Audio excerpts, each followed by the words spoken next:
nouveau bilan lecture et c'est parti. Comme d'habitude, on commence avec le roman et je vais vous parler du premier volume de la série Curiostat qui s'appelle De la Lune et des Marées, édité aux éditions Big Bang. Je l'avais pris dans sa jolie édition reliée qui est franchement superbe. Je trouve que ce livre est magnifique et parfaitement raccord avec son histoire. Côté histoire, je peux déjà vous dire que je ne prendrai pas le second volume et que je n'ai pas été convaincue par ce premier tome. L'univers est absolument génial. Autour de la Lune et des marées, il y a une grosse importance sur le cycle de la Lune qu'on voit juste ici. C'est un univers très riche, très intéressant, hyper original que j'ai trouvé vraiment super.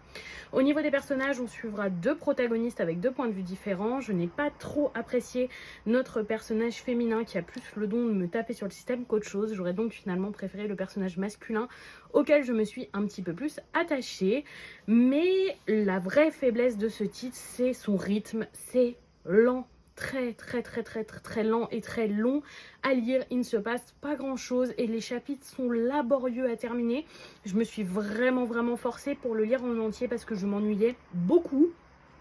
La plume n'est tout simplement pas à mon goût, tout était lent, long, il ne se passe pas grand chose, beaucoup de descriptions, beaucoup de mots pour pas grand chose et c'est dommage parce qu'il y avait un gros potentiel, l'histoire avait l'air très intéressante, l'intrigue était sympathique aussi, mais malheureusement je ne me vois pas lire un autre tome avec cette écriture, ce sera vraiment pas à mon goût.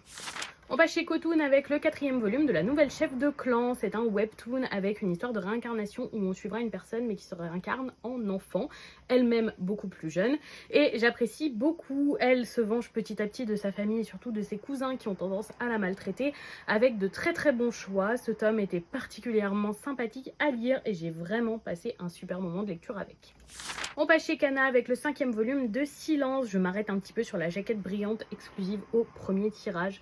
Je sais pas si vous voyez, mais c'est tellement beau avec Lune comme ça sous ces deux formes. J'ai beaucoup apprécié ce tome parce qu'il était hyper dynamique. On a eu des affrontements, des révélations et vraiment beaucoup de choses. C'est un manga français que je vous recommande fortement et que j'apprécie beaucoup. On termine ce bilan lecture avec les deux premiers volumes d'Elano de Jigues. Je pense que ça se prononce comme ça.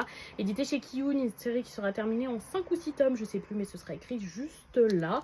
Et j'ai plutôt bien apprécié ces deux premiers volumes. C'est une histoire que je trouve très originale. C'est un thriller où on va suivre un mangaka qui peut se rendre invisible et qui petit à petit se plonge dans ses propres crimes et dans ses mensonges. Et franchement, c'est très intéressant. Je me demande où est-ce qu'on va aller. En tout cas, ma curiosité est piquée.